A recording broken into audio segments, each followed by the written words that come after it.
வணக்கம் நண்பர்களே. இன்னைக்கு டே 3 காலையில எந்திரிச்சேன். பல்ல விளக்குனேன். நம்ம நவீன மிஷின்ல 2 முட்டைய அவிய போட்டிருந்தேன். முட்டைய முழுங்கிட்டு ஜிம்முக்கு போமேன்ட்டு போனேன். நம்ம மாஸ்டர் பழக்கடையில நின்னுட்டு இருந்தாப்ல. எனக்கு ஒரு செவ்வாழை ஒண்ணு வாங்கி குடுத்தாங்க. அதையும் சேர்த்து முழுங்கிட்டு ஜிம்முக்கு போனேன். இன்னைக்கு ஷோல்டர் ஒர்க் அவுட் ஹெவியா போட்டேன். வச்சு செஞ்சாப்ல மாஸ்டர் நம்மளாம் இன்னைக்கு. ஒரு மாரி கிறுகிறுன்னு வந்துட்டான் பாத்துக்கோங்க. இங்க பாருங்க பைத்தியத்தை. சரின்ட்டு ஒர்க் அவுட்லாம் முடிச்சுட்டு வீட்டுக்கு போனேன். முட்டை, அவலு, சிக்கன்லாம் வச்சு ஒரு புடி புடிச்சிட்டு முடி கொஞ்சம் அதிகமா இருந்த மாதிரி இருந்துச்சு. சரி முடி வெட்ட போமேன்ட்டு நம்ம அண்ணன் கடைக்கு போயிருந்தேன். இங்க செமையா வெட்டி விடுவாங்க. ரேட்ல ரொம்ப கம்மி தான். முடி வெட்ட ஜஸ்ட் 50,000 சேவ் பண்ணதுக்கு ஜஸ்ட் 50,000 தான். அப்படிலாம் இல்லை, சும்மா சொன்னேன். நார்மல் ரேட்டு தான். இந்த மானங்கட்ட பழக்கம் எனக்கு மட்டும் தான் இருக்கா இல்லை எல்லாருக்கும் இருக்கான்னு கமெண்ட்ல சொல்லிட்டு போங்க.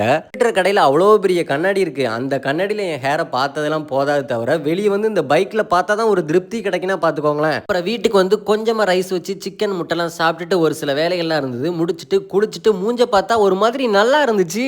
அப்புறம் ஈவினிங் ஒரு ஆட் ஷூட் ஒன்று இருந்துச்சு பார்த்துக்கோங்க. அதுக்கு முன்னாடி வீட்டில் 2 முட்டை இருந்துச்சு. சாப்பிட்டு போயிடுவோம்ட்டு அந்த முட்டையை அழுங்காம குழுங்காம நல்லபடியாக உடச்சி முழுங்கிட்டு நாங்க இப்ப அடைய வேண்டிய லொகேஷனுக்கு 2 ரூட் இருக்கு. நார்மல் ரூட் இருக்கு, ஷார்ட்கட் இருக்கு. நார்மல் ரூட்ல போனா டிராபிக் அதிகமா இருக்குமேனு ஷார்ட்கட்ல போனோம். என் தலைவனுங்க ரோட்டே ராஜ்யம் பண்ணிட்டானுங்க. இவனுங்க பின்னாடியே போனோம்னா போட்ட 200 பெட்ரோலும் காலி ஆயிருண்டா அப்படின்ட்டு என் கூட வந்த அண்ணனுங்களாம் பின்னாடியே நின்னுட்டாங்க.